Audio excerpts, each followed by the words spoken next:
وسیم کا مطلب کیا؟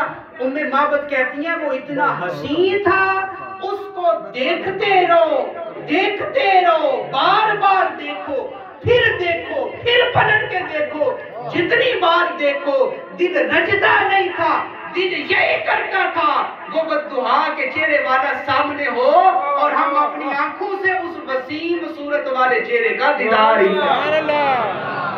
دل نبی دے نظارے کو رجتا ہی نہیں، دل نبی دے نظارے کو رجتا ہی نہیں۔ وہ ایسا مبارک کسیم وسیم، اور تیسری شان انہوں نے بیان کی فی عینیہ زاجن، وہ ایسا حسین تھا کہ اس کی آنکھوں میں سرما لگا ہوا محسوس ہوتا، سرمگی آنکھیں، سرمگی۔ تو یہاں تک پہنچانے کے لیے یہ پوری روایت میں نے آپ کو سنائی۔ حضور دنیا میں تشریف لائے تو تیسری شان کیا ظاہر ہوئی کہ حضور کی آنکھیں کیا تھیں؟ سرمگی آنکھیں، آنکھوں میں سرما لگا ہوا محسوس ہو رہا۔ اگلی شان سنیں، حضور تشریف لائے تو حضور نے آتے ہی شہادت کی انگلی بلند کر کے اللہ کی توحید کا نعرہ بلند کیا۔ شہادت کی انگلی ہم بھی کرتے ہیں نا، شہادت اشہد ان لا الہ الا اللہ، حضور نے شہادت کی انگلی بلند کی۔ سیرت نگار کہتے ہیں کیوں؟ اس میں حکمت یہ تھی کہ جب حضور اس دنیا میں تشریف لائے تو اس وقت بت پرستی عام تھی عرب میں، اتنی عام تھی کہ حتیٰ کہ بیت اللہ شریف میں 360 بت پڑے ہوئے ہیں، 360 بت، اور ہر گھر کا علیحدہ خدا تھا۔ بیٹا مانگنا ہو تو علیحدہ خدا، بیٹے کا خدا اور بیٹی کا اور، جنگ کا اور، امن کا اور، خوشحالی کا اور جناب دھوپ کا خدا اور سردی کا گرمی کا خدا، اور ہر ایک کا خدا الگ الگ تھا۔ تو حضور نے آتے ہی سر سجدے میں رکھا، شہادت کی انگلی بلند کر کے کہا اے دنیا والو، اب تم لات کے سامنے سر نہیں جھکاؤ گے، اب تم حبل اور عزا کے سامنے سر نہیں جھکاؤ گے، میں یہ شہادت کی انگلی بلند کر کے کہہ رہا ہوں اللہ نے مجھے کل جہانوں کے لیے رحمت بنا کے بھیجا ہے، اب تم نے عبادت کرنی ہے تو صرف اور صرف خدائے وحدہ لا شریک کی عبادت کرنی، خدائے وحدہ لا شریک کی عبادت کرنی۔ حضور نے شہادت کی انگلی بلند کر کے یہ سبق دیا لوگوں۔ حضور کی ولادت کے اور بھی بے شمار معجزات ہیں، چونکہ وقت نہیں میں اختتام کی طرف آتا ہوں۔ اچھا آپ نے یہ معجزات سنے، بعض نے تو خوش ہو کے سبحان اللہ کہا، نعرے بھی لگائے، خوش بھی ہوئے، بعض کی آنکھوں میں آنسو بھی آ گئے، لیکن کچھ لوگ سوچ میں پڑ گئے کہ یہ کیسے ہو سکتا ہے کہ بچہ پیدا ہو تو اس کا جسم پاک ہو اور غسل کیا ہوا ہو اور سرما لگا ہوا ہو اور آتے ہی سر سجدے میں رکھے اور شہادت کی انگلی بلند کرے، یہ عقل نہیں مانتی، یہ عقل نہیں مانتی۔ اور ہم نے نہیں سنا کسی بچے کی ولادت ایسی ہوئی ہو، ہمارے سامنے کتنے بچے پیدا ہوئے، ہم نے کسی بچے کے بارے میں بھی نہیں سنا۔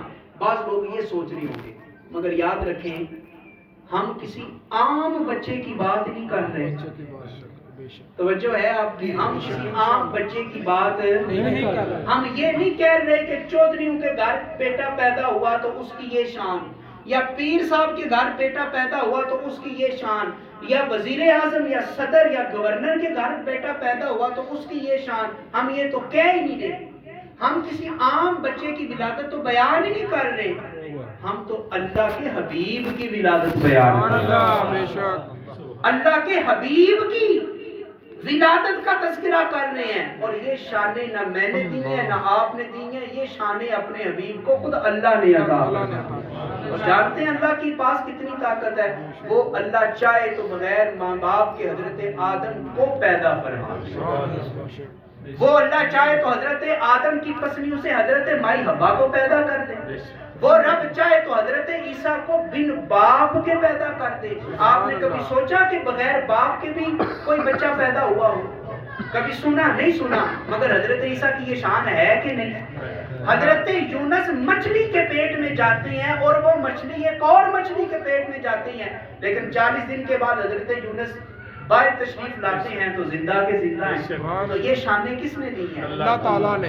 کس نے دی ہیں؟ اللہ تعالیٰ نے۔ تو بس عقیدہ مضبوط رکھو، شک میں نہ پڑا کرو، جو رب حضرت آدم کو بغیر ماں باپ کے بنا سکتا ہے، حضرت حوا کو حضرت آدم کے جسم سے نکال سکتا ہے، جو رب حضرت عیسیٰ کو بغیر باپ کے اکیلی ماں سے پیدا کر سکتا ہے، وہ رب اتنی شان رکھتا ہے، اس رب نے اپنے حبیب کو یہ ساری شانیں عطا فرمائیں۔ اور یہاں آخری بات یہ بھی یاد رکھیں، جس طرح حضور کی ولادت بے مثل و بے مثال ہے نا، اسی طرح حضور کے ماں باپ بھی بے مثل و بے مثال۔ حضور کے باپ جیسا کسی کا باپ نہیں ہے، اور حضور کی ماں جیسی کسی کی ماں نہیں ہے۔ بعض لوگ کلمہ نبی کا پڑھتے ہیں لیکن گز گز گندی زبانیں نکال کے کہتے ہیں معاذ اللہ حضرت جناب عبداللہ مسلمان نہیں تھے، حضور کی والدہ مسلمان نہیں تھی۔ میں کہتا ہوں اگر تمہارے ماں باپ کو اگر کوئی یہ کہے کہ تیرا باپ نمازی نہیں تو تجھے بڑی تکلیف ہوگی۔ کافر نہیں کہا نا، کہ بے نمازی کا، تیرا باپ شرابی، تیرا باپ زانی، تیرا باپ بے نمازی، تکلیف ہوتی ہے کہ نہیں ہوتی؟ تو ذرا غور کرو، جب تم یہ کہو کہ رسول اللہ کے والدین معاذ اللہ مومن نہیں تھے تو گنبد خضراء میں حضور کے نازک قلب اقدس کے اوپر کیا کیفیت گزرتی ہوگی۔ بلکہ حضرت محمود علوسی بہت بڑے مفسر قرآن ہے، ان کا یہ جملہ اپنے پلے باندھنے، بڑا خوبصورت جملہ ہے۔ حضرت امام علوسی کہتے ہیں اگر تم یہ چاہتے ہو نا کہ اللہ تمہارے ماں باپ کے ایمان کو سلامت رکھے تو تم حضور کے ماں باپ کے ایمان کا تذکرہ کیا کرو۔ آپ نے غور نہیں کیا میرے جملے کو، غور کیا ہوتا تو چپ نہ رہتے۔ یہ تو میں دھات کے لیے نہیں کہہ رہا، اللہ معاف کرے، صرف جملے کی نزاکت اور گہرائی سمجھانا چاہتا ہوں۔ پھر سنیں، امام علوسی کہتے ہیں اگر تم یہ چاہتے ہو کہ تمہارے ماں باپ کا ایمان سلامت رہے، اور کون کون چاہتا ہے سلامت رہے؟ سارے چاہتے ہیں نا۔ تو کہتے ہیں اگر تم یہ چاہتے ہو تمہارے ماں باپ کا ایمان سلامت رہے تو تم گج وج کے حضور کے والدین کے ایمان کے ڈنکے بجایا کرو۔ جب تم یہ کہو گے کہ اے باری تعالیٰ حضور کے والد گرامی اعلیٰ درجے کے مومن تھے اور حضور کی والدہ اعلیٰ درجے کی مومنہ تھی، تو اس کا اثر اتنا ہوگا اللہ تیرے باپ کو بھی ایمان کی سلامتی دے گا، اللہ تیری ماں کو بھی ایمان کی سلامتی۔ اس طرح کا ایک استاد ایک سنی عالم دین کے پاس آیا اور کہنے لگا حضرت جی یہ تو بتائیں حضور کے والدین کے بارے میں آپ کا کیا عقیدہ ہے؟ اس کا اپنا عقیدہ گندا تھا نا، ذہن بھی گندا تھا، عقیدہ بھی گندا تھا۔ تو سنی عالم دین کہنے لگے الحمدللہ میرا عقیدہ تو یہی ہے جو جمہور امت کا عقیدہ ہے کہ حضور کے والدین ایمان یافتہ تھے، جنتی ہیں، ان کا اور ایمان کا بڑا مضبوط تعلق ہے۔ وہ کہنے لگا نہیں میں آپ کے ساتھ بحث کروں گا، مناظرہ کروں گا، آپ کو دلائل دوں گا۔ تو یہ سنی عالم دین کہنے لگے یہ بڑا نازک معاملہ ہے، میں تیرے ساتھ الجھنا نہیں چاہتا، اور اس طرح کے معاملات میں بحث کرنی بھی نہیں چاہیے۔ لوگ پوچھتے ہیں حضرت ابو طالب کا ایمان کیسا تھا، لوگ پوچھتے ہیں کہ فلاں کا ایمان کیسے تھا، فلاں کا، تو عقیدہ یہ نازک معاملات ہے بھائی، تجھ سے قبر میں یہ تو پوچھا ہی نہیں جائے گا، تجھ سے یہ پوچھا جائے گا نمازیں پڑھی تھی کہ نہیں، تجھ سے یہ پوچھا جائے گا حلال حرام میں فرق کیا تھا کہ نہیں، تجھ سے یہ پوچھا جائے گا بچوں کو نمازی بنایا تھا کہ نہیں۔ تو کیوں اس طرح کے نازک معاملات میں پڑھ کے اپنی آخرت کو تباہ کر رہے ہیں؟ وہ بزرگ کہنے لگے میں تیرے ساتھ بحث نہیں کروں گا بھائی، یہ بڑا نازک معاملہ ہے۔ مگر وہ کہنے لگا نہیں آپ بھاگ رہے ہیں، آپ کے پاس دلائل کوئی نہیں، آپ بات کریں میرے ساتھ۔ وہ سنی عالم دین کہنے لگے اچھا تو بیٹھ، میرا مہمان ہے، مہمان کی خدمت کرنا میرے نبی کی سنت ہے، میں ذرا تیری تھوڑی تواضع کر لوں پھر بیٹھ کے بات کرتے ہیں۔ آپ اندر گئے، اندر سے ایک ٹرے میں بڑے موٹے موٹے میٹھے میٹھے انگور لے کر آئے، کہا یار انگور کھاؤ پھر بات کرتے ہیں۔ اس نے انگور کھائے، پہلا دانہ، دوسرا، تیسرا، وہ بڑے اس کو مزیدار لگے۔ کہنے لگا حضرت صاحب یہ تو بتائیں یہ کہاں سے آپ نے انگور لیے ہیں، مجھے بھی اس دکان کا، مجھے بھی اس ریڈی کا پتہ بتائیں، میں بھی وہاں سے لے کے جاؤں۔ اب ذرا غور کیجئے گا وہ بزرگ کیا کہنے لگے۔ وہ کہنے لگے یہ انگور نہ میں نے ریڈی سے خریدے ہیں، نہ بازار سے، نہ منڈی سے خریدے ہیں، میرے گھر میں کیکر کا درخت لگا ہے اور یہ انگور اس درخت کے اوپر لگے ہوئے۔ جو جو بات میں کرنا چاہتا ہوں بعض لوگ تو سمجھ گئے لیکن ابھی کچھ نہیں سمجھے، میں بول دیتا ہوں. انہوں نے کہا یہ انگور میں نے بازار سے نہیں خریدے، گھر میں کیکر کا درخت ہے اس کے اوپر سے اتارے ہیں.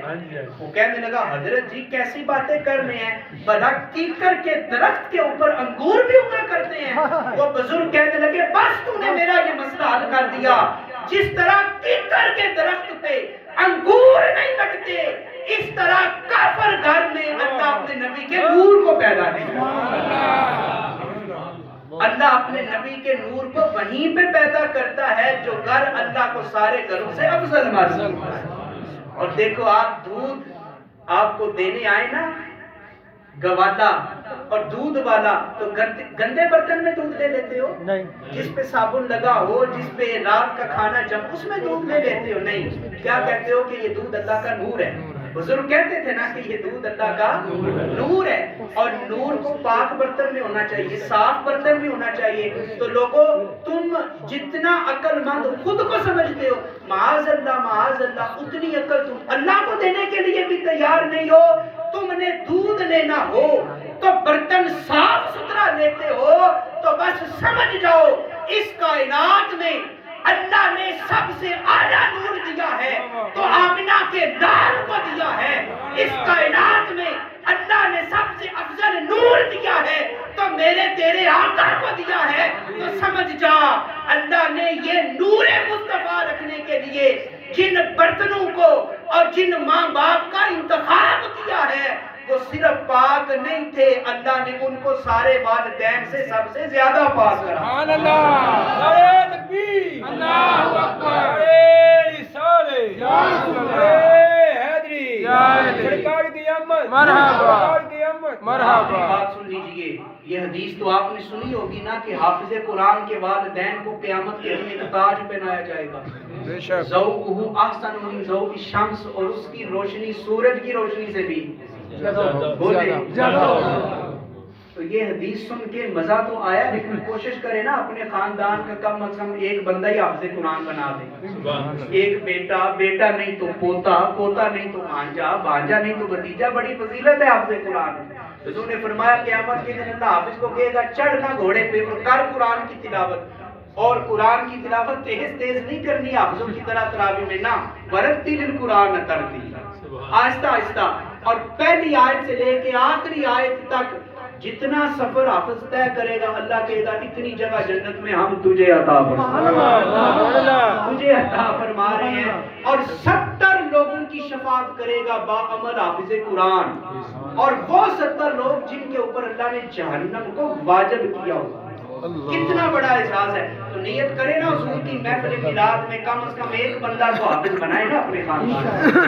تو حافظ قرآن کی کیا شان ہے کہ اس کے والدین کو قیامت کے دن نورانی تاج جس کی روشنی سورج سے بھی، سبحان اللہ، زیادہ ہوگی، سورج سے بھی زیادہ ہوگی. تو میں آپ سے پوچھتا ہوں، میں نے تو حافظ نے کی ہے، ماں باپ نے کیا کمال کیا ہے؟ غور کیا آپ نے؟ بھائی استاد کی مار تو حافظ بیچارہ کھاتا رہا نا، دالیں تو وہ کھاتا رہا، پھوڑوں کے اوپر تو وہ سوتا رہا. سبکی اور منزل اور پھر دور اور پھر جناب تراویاں اور پھر مارے اور پھر جھڑکے وہ تو وہ کھاتا رہا. ماں باپ نے کیا کیا؟ تاج تو بچے کو پہنایا جائے. مگر کیوں؟ مفت محدثین کہتے ہیں اس لیے کہ والدین کی وجہ سے تو بچہ اس سمت میں آیا تھا. سبحان اللہ. والدین کی وجہ سے تو بچہ اس راستے کے اوپر آیا تھا. تو یاد رکھو جو بچہ اپنے سینے میں قرآن کے 30 سپارے محفوظ کر لے، ذرا غور کیجئے گا آخری جملے ہیں، جو حافظ قرآن اپنے سینے میں قرآن کے 30 سپارے محفوظ کر لے، محفوظ کر لے، محفوظ کر لے، اس کے والدین کا درجہ تو اتنا اونچا ہو جاتا ہے. ذرا غور تو کرو آمنہ کے لال کی طرف. حضور نے اپنے دل میں قرآن کو محفوظ بعد میں کیا ہے. لوگوں جس نبی کے سینے میں اللہ نے قرآن کو اتارا ہوگا اس نبی کے والدین کو قیامت کے دن اللہ کتنا درجہ، سبحان اللہ، سبحان اللہ، کتنا درجہ عطا فرمائے گا. حافظ قرآن نے تو 3-4 سال محنت کی، قرآن رٹ کے یاد کر لیا. ماں باپ کا اتنا درجہ، اور تیری جرت اتنی ہو گئی، تیری زبان اتنی لمبی ہو گئی تو نبی کے ماں باپ کو بری باتیں اور گستاخیاں کرنے لگا.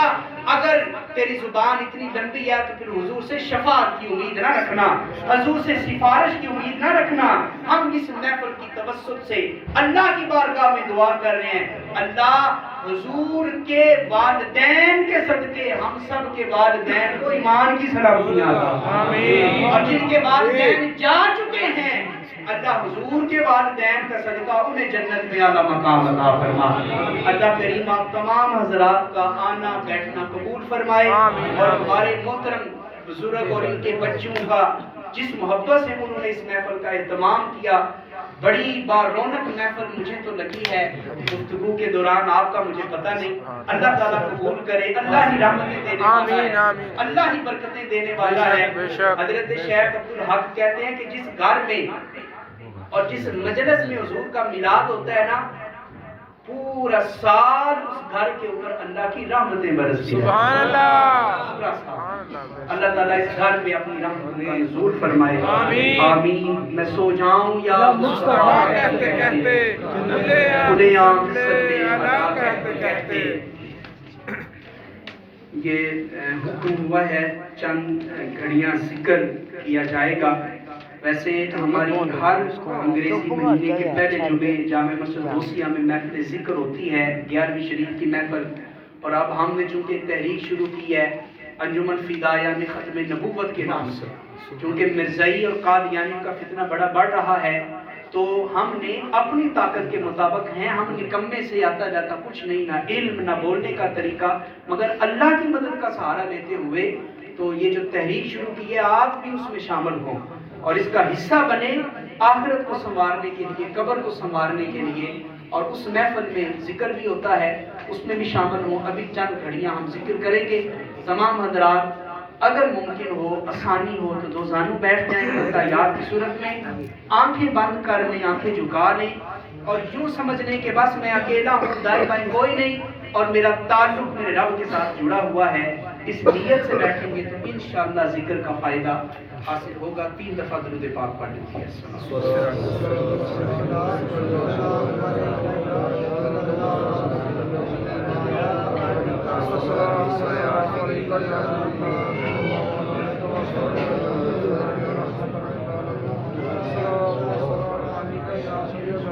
لا الہ الا اللہ، لا الہ الا اللہ، لا الہ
الا اللہ، لا الہ الا اللہ، لا اللہ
جل جلالہ وعم نوالہ یا اللہ یا رحمان یا اللہ یا رحمان یا اللہ یا رحمان یا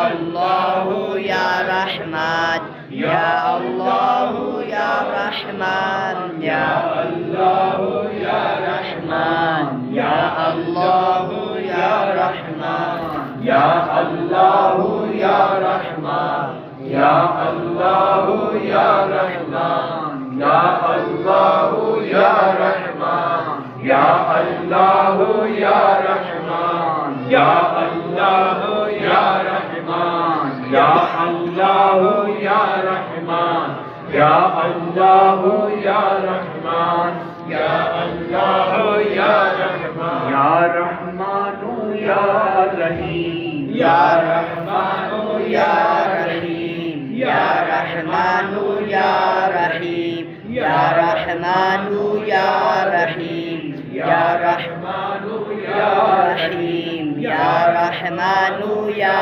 رحیم یا رحمان یا رحیم یا رحمان یا رحیم یا رحمان یا رحیم یا رحمان یا رحیم یا رحیم یا کریم یا رحیم یا کریم یا رحیم یا کریم یا رحیم یا کریم یا رحیم یا کریم یا رحیم یا کریم یا رحیم یا کریم یا رحیم یا کریم یا کریم یا عظیم یا کریم یا عظیم یا کریم یا عظیم یا کریم یا عظیم یا کریم یا عظیم یا کریم یا عظیم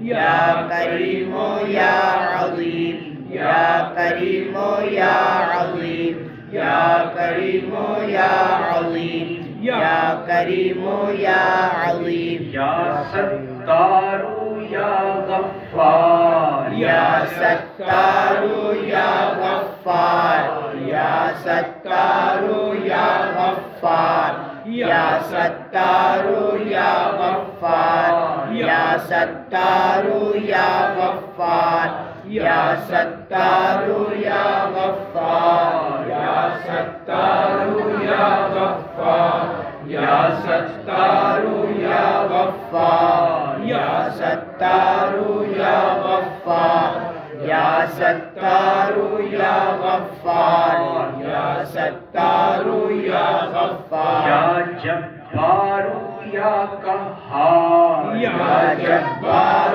یا قہار یا جبار یا قہار یا جبار یا قہار یا جبار یا قہار یا جبار یا قہار یا جبار یا قہار یا جبار یا قہار یا رزاق یا رزاق یا رزاق یا رزاق یا رزاق یا رزاق یا رزاق یا رزاق یا رزاق یا رزاق یا رزاق یا رزاق یا رزاق یا رزاق یا رزاق یا رزاق جل جلالہ وعم نوالہ آخر میں ایک دفعہ درود پاک کا ورد کر لیتے ہیں، پھر انشاءاللہ سلام اور دعا کی جاتی ہے۔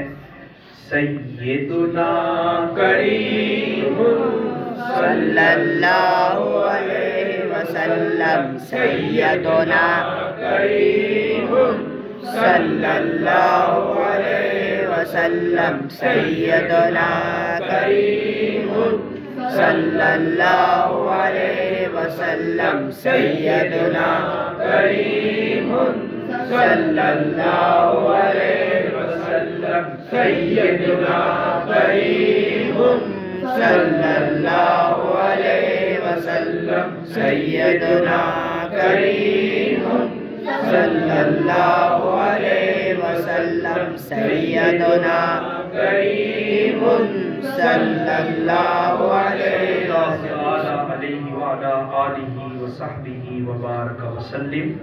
ایک اعلان سن لیجئے، 13 نومبر بروز جمعۃ المبارک بعد از نماز عشاء رہائش کا محترم قاری محمد شفیق احمد